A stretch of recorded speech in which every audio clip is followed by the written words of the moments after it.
The Great Lakes are a lifeblood for much of the Midwest, and one study is showing that the water levels of the Great Lakes have been dropping measurably for more than 50 years. Although Lake Michigan's still below normal, it is as high now as it's been in a decade, but scientists and engineers in the United States and Canada have determined one river near Detroit has been part of the lowering of the Great Lakes water levels.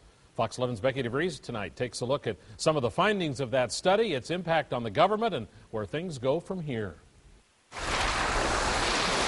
If you live in Wisconsin or Michigan, Lake Michigan influences your life one way or another. Look at it every day, fish in it, the changes that have come about that affect me. Gary Schultze is one of about 80 people who showed up in Sturgeon Bay to find out more about water levels in the Great Lakes. The International Joint Commission is a little more than halfway through a 5-year study looking at that issue.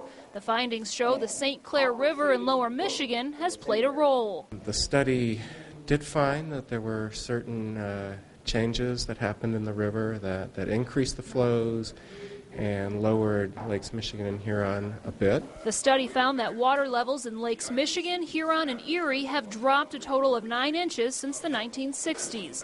The board says there are 3 reasons for the decline: shifts in the Earth's crust, changes in climate patterns, and changes such as erosion in the St. Clair River.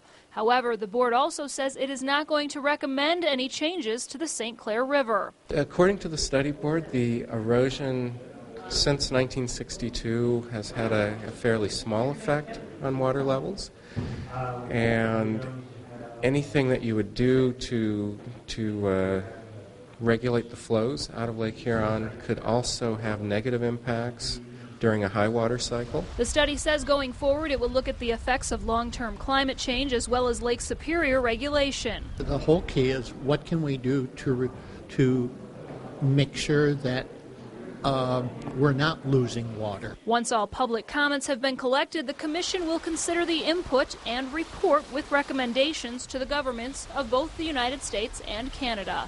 Becky DeVries, Fox 11 News. The Commission also has 2 teleconferences next week where people can comment.